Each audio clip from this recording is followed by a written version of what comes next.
پیارے بچوں، السلام علیکم ورحمۃ اللہ وبرکاتہ۔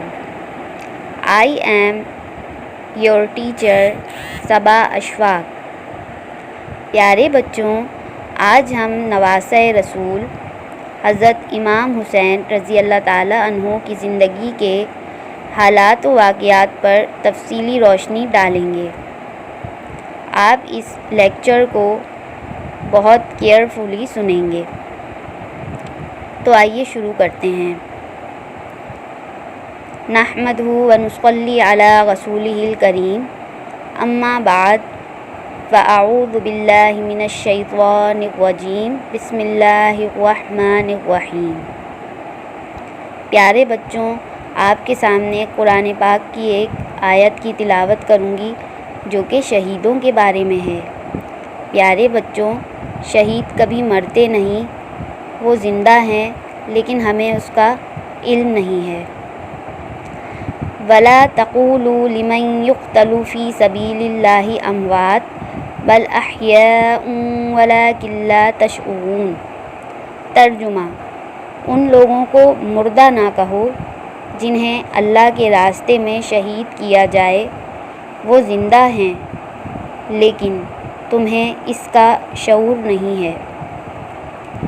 جو دہکتی آگ کے شعلوں پہ سویا وہ حسین، جس نے اپنے خون سے دنیا کو دھویا وہ حسین، جو جواں بیٹے کی میت پہ نہ رویا وہ حسین، جس نے سب کچھ کھو کے بھی پھر بھی کچھ نہ کھویا وہ حسین۔ پیارے بچوں، اسلامی سال کے 12 مہینے ہوتے ہیں۔ ان میں سے پہلا مہینہ محرم الحرام کا ہے، جس سے مسلمانوں کا نیا سال شروع ہوتا ہے۔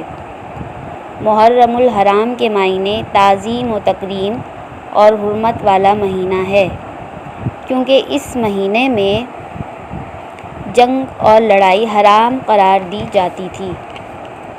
پیارے بچوں، آپ کو پتہ ہے کہ اس مہینے کی 10 تاریخ کو یوم عاشوراء کہا جاتا ہے۔ اسٹوڈنٹس، 10 تاریخ کو ایک عظیم الشان واقعہ کربلا پیش آیا جو کہ نہ صرف یہ کہ اسلامی بلکہ انسانی تاریخ کا بھی ایک عظیم سانحہ ہے۔ واقعہ کربلا 10 محرم الحرام سن 61 ہجری بروز جمعۃ المبارک کو پیش آیا۔ پیارے بچوں، واقعہ کچھ یوں ہے۔ جب حضرت امیر معاویہ رضی اللہ تعالیٰ عنہ کا وصال ہوا تو ان کا بیٹا یزید تخت نشین ہوا۔ یزید ایک بہت ہی پلید اور ظالم حکمران ثابت ہوا۔ واقعہ کربلا ایک پرسوز واقعہ ہے جو قیامت تک بھلایا نہیں جا سکتا، جس میں نواسۂ رسول امام عالی مقام حضرت امام حسین رضی اللہ تعالیٰ عنہ اور آپ کے جانثاروں کو شہید کر دیا گیا۔ یزید خلافت کی مسند پر بیٹھا تو اسے سب سے بڑا خطرہ نواسۂ رسول امام عالی مقام حسین رضی اللہ تعالیٰ عنہ سے تھا، کیونکہ انہوں نے اپنے نانا کے دین پر مر مٹنے کی قسم کھا رکھی تھی۔ والد اور بھائی کی شہادت کے بعد امام حسین رضی اللہ تعالیٰ عنہ کمزور ہو چکے تھے۔ پیارے بچوں، حضرت علی کرم اللہ وجہہ حضرت امام حسین رضی اللہ تعالیٰ عنہ کے والد ہیں، جبکہ ان کے بڑے بھائی حضرت امام حسن رضی اللہ تعالیٰ عنہ ہیں، جنہیں واقعہ کربلا سے پہلے شہید کیا جا چکا تھا۔ ظالم حکمران یزید یہ سمجھ رہا تھا کہ وہ اپنی طاقت کو بڑھانے اور حکومت کو مکمل طور پر قابو میں کرنے کے لیے آپ رضی اللہ تعالیٰ عنہ کو راستے سے ہٹا دے گا اور فائدہ حاصل کرے گا، لیکن اس ظالم انسان کو یہ معلوم نہ تھا کہ سردار جنت کے لیے خلافت کوئی معنی نہیں رکھتی۔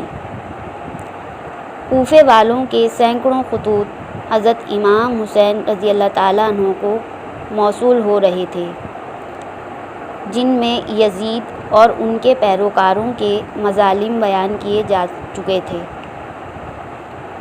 یزید کے دور خلافت میں شراب نوشی عام ہو چکی تھی۔ حضرت امام حسین رضی اللہ تعالیٰ عنہ اپنے والد امیر المومنین حضرت علی رضی اللہ تعالیٰ عنہ کی جائے شہادت پر جانے اور لوگوں کی رہنمائی کے لیے مدینے سے کوفے جانے کا سوچ لیا۔ چنانچہ 28 رجب سن 60 ہجری کو 72 ساتھیوں کے ساتھ مدینے سے کوفے کی طرف روانہ ہوئے اور اپنے 18 اہل بیت اور 50 اصحاب کے ساتھ کربلا پہنچ گئے۔ 8 ذی الحجہ کو آپ کو کوفے والوں کی عہد شکنی کا اندازہ ہوا جب آپ نے اپنے چچا زاد بھائی مسلم بن عقیل کی شہادت کی خبر سنی، لیکن پھر بھی آپ نے اپنا سفر جاری رکھا۔ آپ رضی اللہ تعالیٰ عنہ کو اپنے نانا حضرت محمد مصطفیٰ صلی اللہ علیہ وآلہ وسلم کی اس پیشن گوئی کا انتظار تھا جس کا ذکر آپ صلی اللہ علیہ وآلہ وسلم نے اپنی زوجہ حضرت سلمہ رضی اللہ تعالیٰ عنہ سے کیا تھا۔ بخاری شریف کی روایت کے مطابق آپ صلی اللہ علیہ وآلہ وسلم نے انہیں ایک مٹی دی تھی اور کہا تھا کہ یہ کربلا کی مٹی ہے، جب یہ سرخ ہو جائے تو سمجھ جانا کہ میرا نواسہ کربلا میں شہید ہو گیا ہے۔ حضرت امام حسین رضی اللہ تعالیٰ عنہ اپنے اہل بیت کے ہمراہ 2 محرم الحرام سن 61 ہجری کو کربلا پہنچے۔ بعض روایات میں آتا ہے کہ جب آپ رضی اللہ تعالیٰ عنہ کی سواری کربلا کے ریگستان میں پہنچی تو آپ رضی اللہ تعالیٰ عنہ کے گھوڑے پر ایک عجیب سی کیفیت طاری تھی، جیسے وہ آپ کو لے کر دور بھاگنا چاہتا ہو۔ آپ رضی اللہ تعالیٰ عنہ نے کسی سے پوچھا کہ یہ کون سا مقام ہے، تو معلوم ہوا کہ یہ سرزمین کربلا ہے۔ آپ رضی اللہ تعالیٰ عنہ نے ارشاد فرمایا کہ قافلوں کو یہاں روک دیا جائے، ہم یہیں قیام کریں گے۔ اصحاب نے آپ کے حکم کی تعمیل کی، بنجر ریگستان میں خیمے لگا دیے گئے اور آپ رضی اللہ تعالیٰ عنہ نے آسمان کی طرف دیکھا اور اللہ سے دعا کی، اے میرے نانا کے دین، اے اللہ میرے نانا کے دین کی حفاظت فرما اور اسے زندہ اور آباد رکھ۔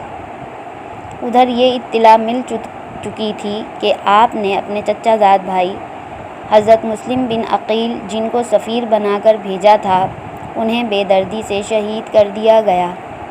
کوفے کے لوگ جو آپ کو بار بار خطوط بھیج رہے تھے، گورنر ابن زیاد کے خوف سے آپ کا ساتھ چھوڑ چکے تھے۔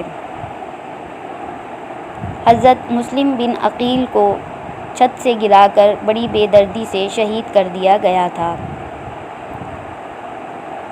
آپ رضی اللہ تعالیٰ عنہ کو اپنی بھائی کی شہادت کا غم آگے بڑھنے پر مجبور کر رہا تھا اور مقصد اتنا بڑا تھا کہ آپ پیچھے نہیں ہٹ سکتے تھے۔ امام وہ ہے جو عدل قائم کرے اور دین حق پر یقین رکھتا ہو۔ حضرت امام حسین رضی اللہ تعالیٰ عنہ نے پانی سے خیمے دور اس لیے لگائے تاکہ لوگ یہ نہ کہیں یا تاریخ میں یہ رقم نہ کیا جائے کہ فقط پانی کی لڑائی تھی۔ آپ نے ظلم برداشت کیا، پیاس برداشت کی، بھوک برداشت کی، گرمی کی حدت برداشت کی اور خیموں کو پانی سے دور لے گئے۔ تپتے صحرا میں پیاس کی شدت محسوس ہوئی، لیکن یزید کی فوج نے آپ پر پانی بند کر دیا۔ آپ رضی اللہ تعالیٰ عنہ کو اپنے اہل بیت اور بچوں سے زیادہ دین اسلام کی فکر تھی کہ یہ کن ظالموں کے ہاتھ اقتدار آ گیا ہے، کیونکہ یزید اور اس کے پیروکار زمانہ جاہلیت سے بھی زیادہ خطرناک تھے، اور حضرت امام حسین کسی بھی صورت یزید کے ہاتھ پر بیعت کرنے کو تیار نہ تھے۔ پیارے بچوں، امام نے فرمایا ہمارا راستہ چھوڑ دو، ہم کوفے یا مدینے یا کہیں اور چلے جاتے ہیں۔ لیکن یزیدی فوج کسی جانور کی طرح طاقت کے نشے میں چور تھی۔ ان کے سربراہ نے کہا کہ دو ہی راستے ہیں، آپ یا تو بیعت کر لیں یا جنگ کے لیے تیار ہو جائیں۔